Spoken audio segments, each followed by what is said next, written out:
I previously said that I didn't want to make this video, but here we are. Hello everybody, welcome to Kelvin's Coin TV. My name is Ross. Today we are tier ranking all the factions from Heroes of Might and Magic 2. Before we jump into things, I should note my criteria and what's important to me when ranking factions. Also notice that there are 6 tiers and we have 6 factions to rank, so it's going to be 1 faction per tier. It probably means I'm going to hurt your little old feelings and you're going to get mad at me and go into YouTube comments and thrash me. That's okay. You can't hurt my feelings. I'm being protected by my Shadow of the Colossus mug. Delicious. All jokes aside, if you have an opinion about this, please share it in the comments below. I love to hear your thoughts, and I love discussing this game, so please comment away. I came up with 10 categories within which I ranked each faction according to what I think is the best and what I think is the worst faction for that category. Categories are creature power, that is how powerful the creatures are overall from tier 1 to tier 6. Creature cost, that is the cost to build their dwellings and also the cost per unit. The hero's overall power, and that is also including the next 2 categories. How valuable is the hero's primary skill, that is the primary skill they're most likely to advance if they level up, attack skill, defense skill, spell power, and knowledge. And the hero's starting secondary skills, things like pathfinding, scouting, etc. Overall spell casting, that is the availability of spells and also the ability to cast them. If the faction's unique building has any value to drive to the table. And then, most importantly, how each faction does in the early game, in the mid game, and in the late stages of a given scenario. And with that, let's crack on and dive right in. The first faction we're going to be talking about is the Knight faction. When I think of Knights, I think of really one thing, which is a very, very strong defense skill. Now, defense is a very underrated primary skill. It's the one that scales the best. And by that, I mean, you can always benefit from having a high defense score at any stage in the game. At a certain point, some skills like spell power, for instance, stop having a great impact when they get to a certain point. You don't really need spells to last 35 turns. But if your defense is 35, nothing's going to be killing your creatures. And the other thing I like about Knights is that their starting secondary skill is leadership, and they also have ballistics. I think ballistics is not as useful. Leadership is definitely useful. Having a high morale in your army is really important. It helps you take extra turns, which can be really impactful, depending on what's in your army. And speaking of armies, Knight creatures are generally probably the weakest in the game, I think. They have the worst creature in the game at tier 1, which is the peasant. Only 1 ranged unit, which is the archer at tier 2. The rest are all grounded melee units, and that's just not as good as the other factions. I love champions. I love their speed. I like how they can go around the battlefield. They're almost flyers, but they can't jump over walls. And in Heroes of Might and Magic 2, they don't have a charge bonus like they do in Heroes of Might and Magic 3, so before you comment that, we're talking about 2, not 3. Your tier 6 creature can be scary. Crusader attacks twice and does double damage against undead. But if you compare them to the other tier 6 creatures in the game, they might arguably be the worst. The saving grace is that these troops are incredibly affordable. The only knight building, besides a mage guild, that requires any resource other than wood and ore is the cathedral to get paladins and crusaders. Once you get those buildings upgraded, the troops' week over week cost is relatively affordable, which is really important in the early game, and it makes knights what I think the second best early game faction. If you can collect the wood and the ore needed to build those buildings in the early game, you're in a really good spot with a Knight faction. And that's where things kind of drop off for the Knight. While the defense skill goes up, if you just have Knight troops in your army, you're outclassed by pretty much every other faction in the mid-game and the late game. All of your units are susceptible to slow, blind, paralyze, hypnotize, berserker, all that kind of stuff. There's no magic resistance being had here. And there's no real spell casting happening here. Knights do not even start with a magic book. And even if you're lucky enough to get wisdom as a secondary skill for your Knight heroes, their spellcasting ability never really improves to the point of other factions. Fortifications are cool and everything like that, but if your castle is being attacked, you're probably losing it anyway. I'm going to put Knights in B tier right now. Very strong in the early game, but mid to late game, they're just outclassed. Next, I'd like to talk about the other faction of Might here, the Barbarian. When I think of Barbarians, I think of one thing, really. It's that attack skill, bruh. Barbarian heroes can get crazy scary with that attack skill. It's all attack all the time with Barbarians. When they level up, they're probably improving attack skill every time. I actually rank them the best in terms of primary skills. It's just a lot when a hero has like 16 attack skill and yours is at like 4 or 5 as a measly little spell casting faction. And they can deal a lot of damage and make you suffer really heavy casualties at any stage of the game. It's quite impressive. And a barbarian secondary skill is pathfinding. I think pathfinding is incredible. It's a very situational skill, though, however, and I do see how you might think like it's not as important if you're on an all grassland or all dirt sort of map. But how many maps are actually all grassland and all dirt? There's gonna be some swamps or some deserts or some wasteland somewhere on the map.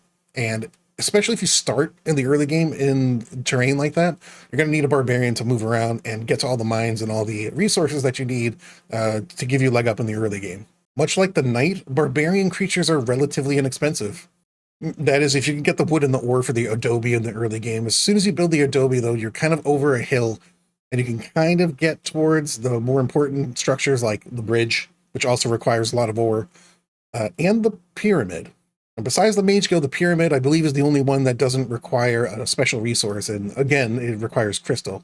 That means that you can trade your gems and your sulfur and everything like that for the ore and the crystal that you will eventually need in the late game. Barbarians' overall creature strength is somewhere in the middle for me. At tier 1, you have goblins who are fast enough to get into battles in the early game, but are very, very weak. They don't deal a lot of damage unless you have hundreds of them, and they die pretty easily. However, I do like the fact that barbarians have access to 2 ranged units. At tier 2, you have the orcs and the orc chiefs, and at tier 5, trolls and war trolls. Some of my favorites. I love that regeneration ability, and they chuck rocks at people. How cool is that? Tier 3, you have wolves, who are fast units who attack twice. Good in the early game, but they are very, very brittle. It's really difficult to keep a big group of wolves alive if you're putting them in battle constantly. They just die a lot. Ogres and ogre lords would be much scarier if they can get into battles more consistently. Ogres are just too slow to use for anything but castle defense. And ogre lords, though faster, sometimes are late to the game. They're doing mop-up duty mostly. The instance where ogre lords are near the top of the list for creatures is when they're defending your ranged units. Like I mentioned, you do have 2 ranged units. You have 2 opportunities to have ogre lords fight whatever flying creature is blocking them from using their ranged ability. I do like ogre lords, don't get me wrong. They're a lot of fun to use, and they're one of my favorite things to use in death matches. But to use them efficiently takes some practice. Their tier 6 creature, the Cyclops, costs some crystal per unit, 1 crystal per unit to recruit, making them a little more expensive than the Crusader. It doesn't really make them that much better than the Crusader, in my opinion. Cyclops has a double hex attack and can paralyze enemy creatures, which can be useful, but when you compare them to the other tier 6 creatures, they just don't stack up, really. So they're only 1 notch above Crusaders and notches behind all the others, in my opinion. So with that, I think barbarians are unparalleled in the early game. There's no faction better than them in the early stages of a scenario. It's in the mid to late game where barbarians start to rely on the attack skill of their hero more so than the power of their armies. All of a barbarian's troops, including the Cyclops, are susceptible to slow, blind, paralyzed, just as the knight creatures are. And spellcasting factions can control the battlefield much more easily when barbarians are in the late game. Colosseum doesn't really help the barbarians at all here in terms of this tier ranking. So I'm actually, because of the scariness of their heroes, they can't be any lower than B tier. But because I think they're not as great in the late game, I'm putting them in B tier. Oh God. Oh, wow. Did that hurt you as much as it hurt me? Come at me in the comments. The next faction we are looking at here is the Sorceress. When I think of the Sorceress, I think of 2 things: knowledge and the Phoenix. And the Sorceress has some interesting creatures. At tier 1, you have Sprites, which is a flying unit, which is really good. Certainly much better than peasants or goblins, who are just grounded melee units. Sprites do not incur retaliation attacks, which can be helpful in keeping them alive for longer, but like all other tier 1 creatures, they are incredibly flimsy and die very, very easily. They're not tough at all. Tier 2, you have the Dwarf and the Battle Dwarf. Much like ogres to ogre lords, you really need to upgrade these units to get any value from them because of how slow they are. Dwarves do have the added advantage of being able to resist certain types of magic cast against them, but once again, they're not incredibly valuable troops unless they're defending ranged units. In tiers 3 and 4 is where things get a lot more interesting for the Sorceress. You have elves and grand elves who shoot twice, and druids and greater druids who deal a decent amount of damage. I actually really like using greater druids in my mixed armies. I find them to be quick, and they deal a lot of damage, and if you cast something like Bless on them, they can be a real asset on the battlefield. So it does cost some Mercury to upgrade from druids to greater druids.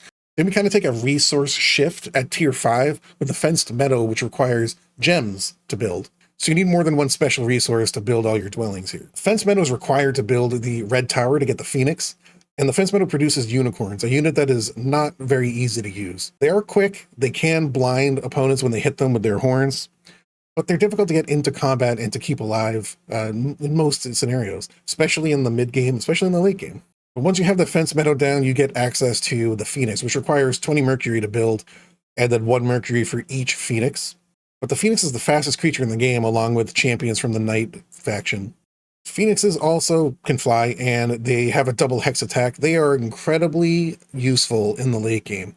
They pretty much guarantee that you're going to go first each and every fight, which can be really helpful for spellcasting, controlling the outset of a battle. Speaking of the late game, the Sorcerer's Hero's primary skill is Knowledge. You need a lot of spell points to use Dimension Door across an extra large map, and it's really helpful to have like 200 spell points when you're Dimension Dooring for 10 every time. Then you get into a big fight where you're controlling the battlefield with, I don't know, Mass Slow or Chain Lightning or something like that. Spells that cost double digits in spell points to be able to use. And the Sorceress has that ability. They're just naturally improving their knowledge, and their spell power is usually okay. Where the Sorcerer's Hero fails is their secondary skill. Navigation, though incredibly impactful in maps that have water. Not every map has water. There's a chance that you're playing as a sorceress, you're never going to get into a boat. And that chance is actually bigger than you might think. There are a lot more landlocked maps than you think. For instance, in the campaign of Heroes of Might and Magic 2, I can only think of a couple scenarios where boats are needed. And even then, you don't really need a navigation skill to be able to beat those scenarios. The Sorceress really shines with a navigation skill in standard games that have a lot of water. That is an incredibly situational thing, and I don't think their secondary skill is that impactful. I talked a lot about how great knowledge is, and I love the Phoenix, and I personally like Greater Druids. However, I don't think the Sorceress overall is that compelling a faction. They're not that great in the early game. Sprites are very weak, doors are very slow. Elves are okay, they don't deal a crap ton of damage. And then when you look at their mid-game troops, like the Greater Druid and the Unicorn, much as I like Greater Druids, the Unicorn's just not there on the same level as other tier 5 creatures. Not a very good faction in any game, any stage of the game, early, mid, or late. I'm putting Sorceress in F tier. Now, it should be stated at this point that I don't actually think any of these factions are bad. It's just in a tier list, something has to be S, something has to be F. You ask 100 people what the best faction in the game is, and they'll give you a bunch of different answers, including Sorceress. Like my younger brother plays Sorceress, that's what he likes best. But this is my tier list, and I'm putting Sorceress in F because I hate them. I'm kidding.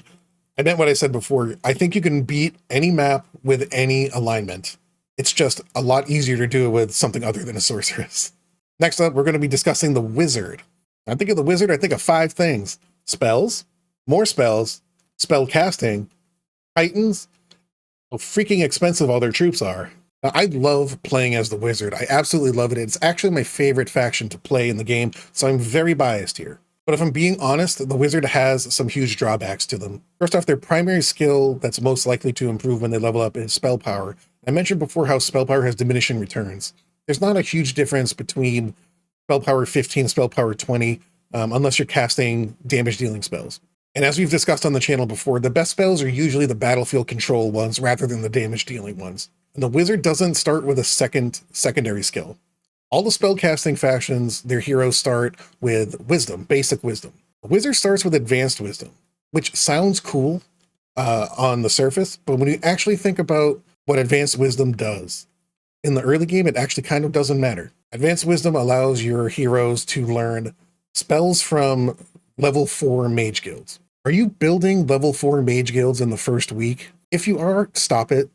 Mage guilds cost every resource at level 2 and above, and it just gets more and more expensive as you level up the mage guild. So save your gems and your crystal and your sulfur for other things, because as a wizard, you're going to need it. oh my god, are they expensive. So at tier 1, you have halflings, and I actually love halflings. They're a ranged unit who are very, very weak and die all the time. Ooh, ooh, ooh. Tier 2, you have boars, a really good early game unit. Very, very fast. At the beginning of a scenario, I usually like to drop my halflings off at the castle and just take boars with me. It makes my hero a little quicker, gives them a little bit more movement points to collect all those resources and to explore parts of the map in the early game. In combat, boars are really limited. They're a grounded melee unit, really only good for defending halflings. At tier 3, you have golems, iron golems and steel golems. Iron golems are pretty much useless. They're way too slow to get into any sort of combat. Good for castle defense, and I actually almost never recruit golems. It does cost some mercury to upgrade the golems there, and you're going to need that mercury for many other things. Tier 4, you have rocks, a pretty usable flying unit who are tough and can deal some damage. I like rocks. They're pretty solid. And tier 5 and 6 is where things get interesting. It's also where things get damn expensive. Well, the Wizards tier 5 troop is the mage, and their upgrade, the archmage. And I love mages and archmages. Love them. They're one of my favorite creatures in the entire game. They're fast. They deal a lot of damage. They don't get penalties when they're fighting in melee. And when an archmage attacks an enemy who has a buff spell on them, they have a chance to dispel that spell. How cool is that? But oh my lord, are they expensive. To build the ivory tower needed to recruit them, you need 4,000 gold and 5 of every resource. You also need to have built a mage guild and a foundry. And while you only need wooden ore to upgrade the ivory tower to get archmages, you actually are required to have built a library in order to upgrade the ivory tower.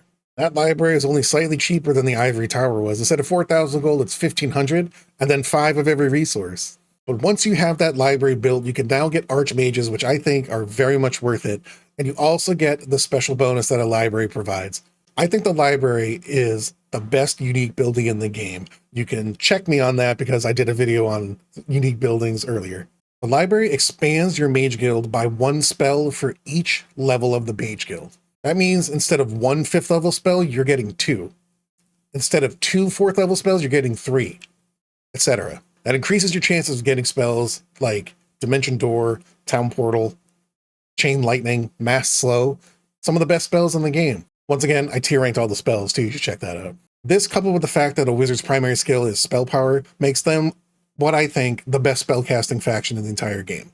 And I think spellcasting is huge for this game. You can control huge barbarian armies or knight armies with spells, but we haven't even talked about the reason why wizards are as good as they are, and that's their tier 6 creature, the Titan. Now, Titan is the upgraded version of the Giant, which is important because it costs a crap ton of money to build a cloud castle from where you can recruit giants. And giants are these big, beefy, melee-only sort of creatures who deal a lot of damage, but if you upgrade them to Titans, they throw their lightning bolt instead of just poking you with it, making them a ranged unit. But to get them, you have to build the cloud castle again.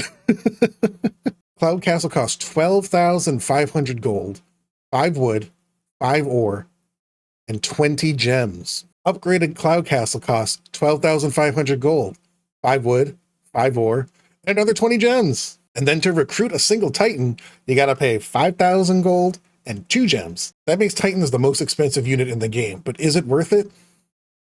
Yeah. One-on-one, the Titan is really the only thing that can feasibly take on the game's most powerful creature, which we'll get to later. And that makes them almost unparalleled on the battlefield. They're tough, they have a lot of hit points, they deal a crap ton of damage. You get a stack of double-digit Titans, you're almost never losing. That, coupled with the fact that they have access to so many spells and have such a high spell power, makes them very formidable in the late game. The early game, the wizard has some problems because things are so expensive, but in the mid game, you got Archmagi to carry you through pretty much any battle. And they are incredibly formidable in the late game. That said, I'm going to be putting wizards in A tier. Yeah, surprising, right? That I didn't put him in S tier after that buildup. So what could possibly be our S tier faction? To be in no particular order, we're going to talk a little bit about the Necromancer. When I think of Necromancers, I think about one thing. Hordes and hordes of undead. In a nutshell, a necromancer is hard to get going, but once you do, the snowball effect is frightening. The thing that makes it so is that the necromancer's secondary skill is necromancy. Necromancy is the best skill in the game. I did a tier ranking on skills as well. You should definitely check it out. Necromancy raises skeletons from armies you destroy and adds them to your skeleton stack. Do you understand how nuts that is? How bonkers that sounds? First of all, you're sitting there as a necromancer raising undead. How badass is that? Secondly, you're getting troops you never have to pay for. They're just there in your army permanently until they die. And skeletons are a very brittle tier 1 creature, but they grow and grow, and by the end of the game, you have thousands of them dropping big stacks of titans and whatever comes their way. I mean, I don't really care for zombies at tier 2. I don't think they're that useful. Even for castle defense, they're kind of weak. Tier 3, you got mummies. Mummies are cool. I like the royal mummy shuffle. And they can curse opponents, but, you know, they're not really great. So in the early game, necromancers are really kind of lacking. They don't have the Skeletsoul yet. They have a bad tier 2 creature and kind of a mediocre tier 3. Couple that with the fact that building buildings in the Necromancer Castle is nearly impossible. You need gems, you need crystal for the mansion, the upgraded mansion, you need sulfur for the mausoleum, and you need all the resources for their tier 6 creatures dwelling, the laboratory. They're also a class that focuses on spellcasting and needs it to sort of get them through the early and mid game. And you're also spending those resources to build your mage guild then. So necromancers, like wizards, really, really expensive to build and to recruit a lot of these units. That said, at tier 4, you get one of the best creatures in the game in the vampire, and its upgrade, the Vampire Lord. Vampires are a flying unit. They're cool. When they get upgraded to Vampire Lords, they regenerate based on the damage that they've dealt. It is really difficult to remove a stack of Vampire Lords from the battlefield for that reason. They do deal a decent amount of damage, they are relatively tough, and they fly. Flying units are the best kinds of units in the game. I mentioned the Mausoleum as well to get liches and power liches. Really expensive. These units are actually kind of difficult to use. They deal a lot of damage, and they're very effective actually in melee as well. But their ranged attack does splash damage, and that can destroy your stacks of skeletons or damage your vampires and your bone dragons, your tier 6 creature, who are getting into the thick of things at the outset of battles. Liches and power liches are fast, which is good, but they're very difficult to use effectively. I mean, I would take an archmage over a power lich any day of the week. At tier 6, you have bone dragons, which are relatively inexpensive, much like a crusader. They only cost gold to recruit. To build the building itself, as I mentioned before, you need some of every resource, but once it's built, bone dragons can be pretty formidable. They fly, so that's good. They also reduce the morale of enemies by 1. Just from looking at them, they're just filled with sheer terror. I just think that's kind of a cool mechanic and a really kind of narrative one as well. As far as tier 6 creatures go, I would actually slot them certainly above the Cyclops and the Crusader, but I've definitely slot them under the Phoenix and the Titan. But what's good about a Necromancer is you're not relying on your tier 6 creature to carry you through the late game. You have hordes of skeletons, big stacks of Vampire Lords, and good spell casting for that. As much praise as I've showered on the Necromancers to this point, I actually have to mention, or rather reiterate, 2 points that are going to knock them down a little bit. One is they are not good in the early game. I actually think they're the worst faction in the early game, given how weak their tiers 1 through 3 creatures actually are, and how expensive it is to get to the tiers 4 through 6. And as cool as necromancy is, I ranked their power of their heroes overall second behind the barbarian. I think that's significant because I think I might take a barbarian's super attack skill and the troops they have over the necromancer. And that means that, coupled with my other point I'm reiterating, which is a lack of late game creature firepower. The power lich is hard to use, and the bone dragon is only like a middling tier 6 creature. I'm putting them in C tier. Okay. Also not feeling great about that. Let me know in the comments what you think about that ranking. It's just barbarians are just so good in the early game, and necromancers are just so bad in the early game. And in the late stages, I kind of want to be a barbarian. As awesome as like Skeletsoul is, I am afraid of a 24 attack skill more than I am of a 2000 stack of skeleton. Which means yes, the Warlock is our S tier faction. Now let me tell you why. It basically comes down to 3 things. Dragons, and dragons. I'm joking. It really comes down to these 3 things. Their unique building, their ability to spellcast. They are rivaled only by wizards in that realm, and their tier 6 creature, which is the dragon. A warlock's focus primary skill is spell power, much like a wizard's. They can also have a 20% chance to get +1 to attack and defense skill once they reach level 10, which is really important. Their secondary skill is scouting, which is really good for the early game. Really, really good, but not really that impactful in my opinion. Still better than not having a secondary skill like wizards don't have, I should say. If you couple scouting with the fact that gargoyles, their tier 2 creature, and even centaurs, their tier 1 creature, are fast units for their tier, you can cover a lot of ground as a warlock and explore a lot of the map early on. But their creatures are relatively expensive and not incredibly fast outside of those two. Tier 3, you get to griffins, who are good flying units, and they retaliate every time they're attacked. But they're not really that fast. They're pretty slow. The next tier up, tier 4, we have Minotaurs and Minotaur Kings. Grounded melee unit, really good at dealing damage, but kind of difficult to use in the late games for similar reasons that I think the Overlords and the Unicorns are difficult to use. Can't jump over walls. That's basically it. And even to get to Minotaurs, you got to spend a lot of gems building the maze and then upgrading that maze. Gems aren't the only thing you need. You're going to need sulfur to build a swamp to get your hydras. And swamps are required to build, as well as mazes, to get to your tier 6 creature. The swamp produces hydras, the warlock's tier 5 creature. Very scary unit if you can get them into battle. They are slow, very, very slow. But the hydra's multiple heads lets them attack multiple creatures at once. They have a crap ton of hit points, they're really tough, and they can deal some damage. I think hydras are the best castle defense troop in the game. Taking them out of the battlefield will reduce your heroes' movement points and restricting their movement on the world map. And like I said, it's very difficult to get them involved in battle consistently unless you have teleport. And you really need teleport, not haste, for this one, because there's no upgraded version of the hydra that increases its speed, and even if you haste it, it's still not moving very far. Once it gets into the battle, though, it's a force to be reckoned with. But once you've gone through that sulfur to get to your hydras, you can now spend 20 sulfur plus some ore and a lot of gold to build a green tower.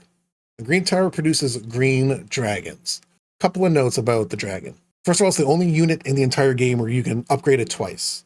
You spend another 10 sulfur and some other resources, ore and gold, to build a red tower upgrade to make red dragons.